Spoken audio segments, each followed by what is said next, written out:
Nikisema Mama Samia, mnasema mitano tena. Tupo tunaelewana hiyo? Halafu nikisema Dr. Tulia, mnasema yupo na tunatamba naye. Umeelewana? Halafu mmemalizia kwa kusema imeisha hiyo. Tumeelewa vizuri? Haya, tunaanza darasa. Mama Samia! Mama Samia! Mama Samia!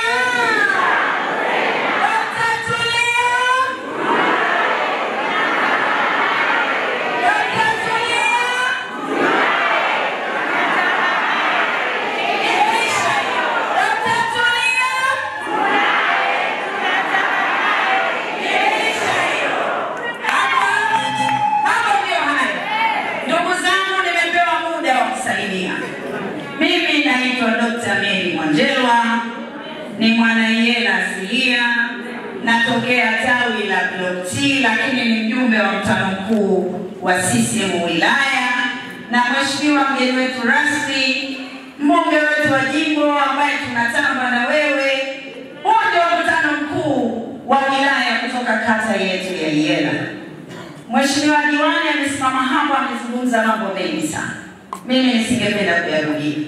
Lakini mimi nilikuwa ni mbunge wa viti maalum mkoa wa Mbeya, nilikuwa ni naibu waziri, nilikuwa ni mneki, nilikuwa ni mjumbe wa mkutano mkuu taifa, nilikuwa ni mjumbe wa baraza kuu la UWT taifa kutoka mkoa wa Mbeya, na pia wengine vingi nilikuwa mjumbe wa kamati ya siasa ya wilaya.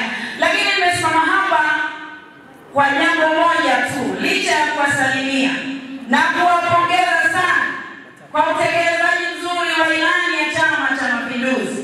Lakini hata kwenye nafasi zenu lazima mtambe, nyinyi wenyewe pia mtambe.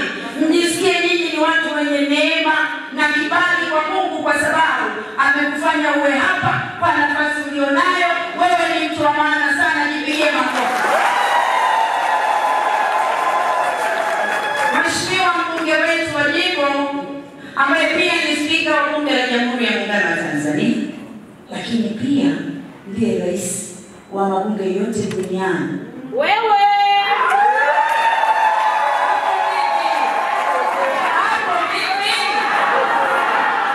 Hapa niwaambie, ule mchakato haukuwa mwepesi. Mkisikia rais wa mabunge yote duniani, sio kitu kidogo. Dunia nzima, ndugu zangu wanaelewa, yeye ndio rais wao. Na mchakato ulikuwa mgumu, kule wanaongea ungenge tu, wanaongea Kiingereza, na kule lazima akili yako iwe imetulia, inajitambua. Akili yako iwe imetulia na kufahamu. Mimi ni mdogo wangu kabisa, kwa hiyo lazima niseme. Na vile nimefanya naye kazi, hiki kichwa mimi ninakijua. Nimefanya naye kazi kwenye bunge la Jamhuri ya Muungano wa Tanzania. Kichwa chake kiko makini, akili yake iko makini, elimu yake iko makini. Yaani tuseme nini?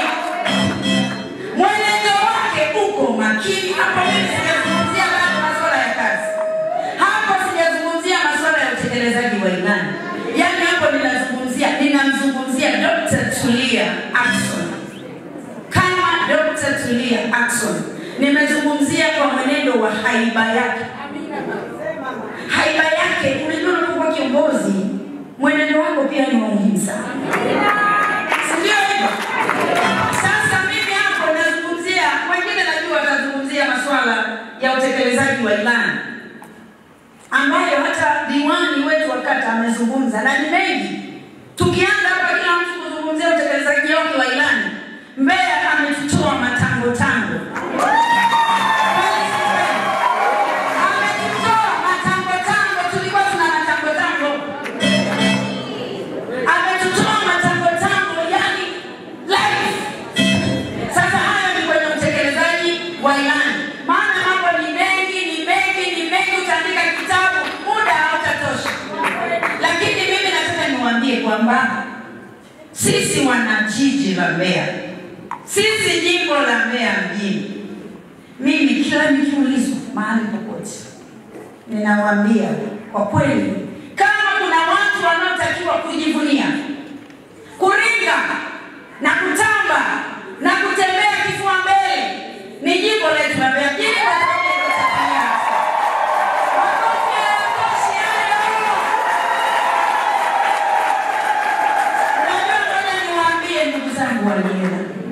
Hivyo mnaelewa kwamba majimbo yote Tanzania, mikoa yote Tanzania inatuangalia Mbeya mjini na inatutamani Mbeya mjini kwa sababu ya Dr. Tulia Ackson.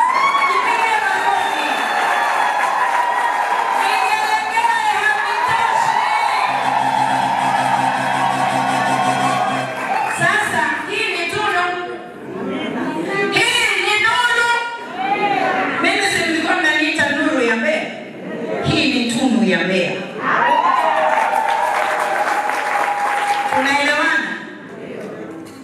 Tunaelewana vizuri.